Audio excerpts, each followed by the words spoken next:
person of the Ministry of Energy. Mr. Roxton, good evening. Thank you very much for your time. Tell us more about this meeting held today. Good evening to you, and then good evening to your cherished listeners. As we all know, the last couple of days we've had some uncertainty when it comes to our geopolitics. We've seen these between the United States, Israel, and Iran, which has moved to other countries. And if you look at the Middle East is a major player when it comes to the global oil industry. And so in the last couple of days, we've seen people panic that what will be the impact on Ghana's energy security, especially when it comes to our fuels. And so the government, through Honorable Dr. John Abdullah Chinapo, who is the Minister for Energy and Green Transition, convened a high-level meeting today between the power sector, the petroleum sector players. We had Bost Energies there. We had Tema Oil Refinery, where we had National Petroleum Authority, who is a regulator as well. We had GMPC, who is a national oil company. We had Ghana Gas. We had some BIDEX. We have representations from the OMCs to look at how best, as a country, we are going to ensure that our fuel security is optimized and we have very minimal impact when it comes to the effect of what is happening in the geopolitics.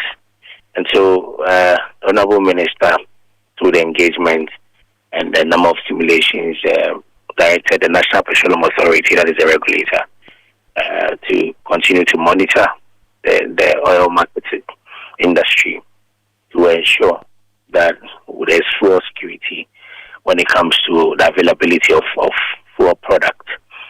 Fortunately, the updates that the National Petroleum Authority gave us was that as a country we have about 355 million liters of fuel when it comes to the product is about 5 weeks. So for both PMS and then AGO, what we normally call diesel and petrol, we have enough supply for about 5 weeks, which will mean that we wouldn't have any concern within this period. And also when it comes to offshore, we have vessels that are currently berthing that cumulatively have about almost 200,000 metric tons.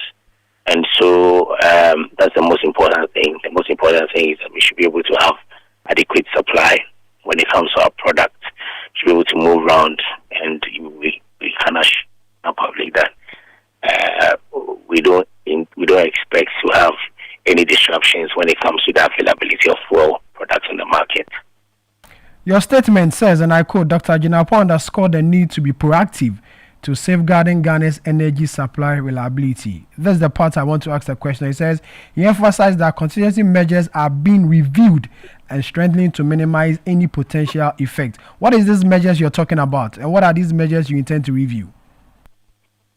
For our contingency measures, there are a number of them. Like I mentioned, the first thing is to ensure that in country you have enough storage.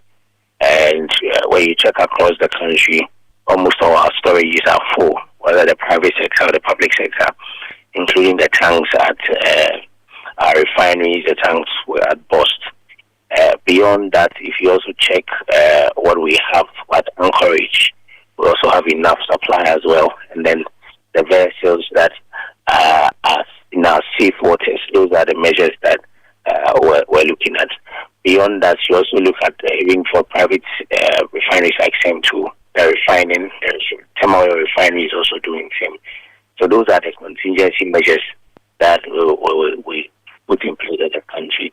And those will continuously be reviewed by the MPA to ensure that at no point in time we have any challenge when it comes to our fuel security. Yesterday, I engaged the MPA and the bulk oil distributors on this show, and they gave us the firm assurance that there is no cause for alarm. Can the ministry say same?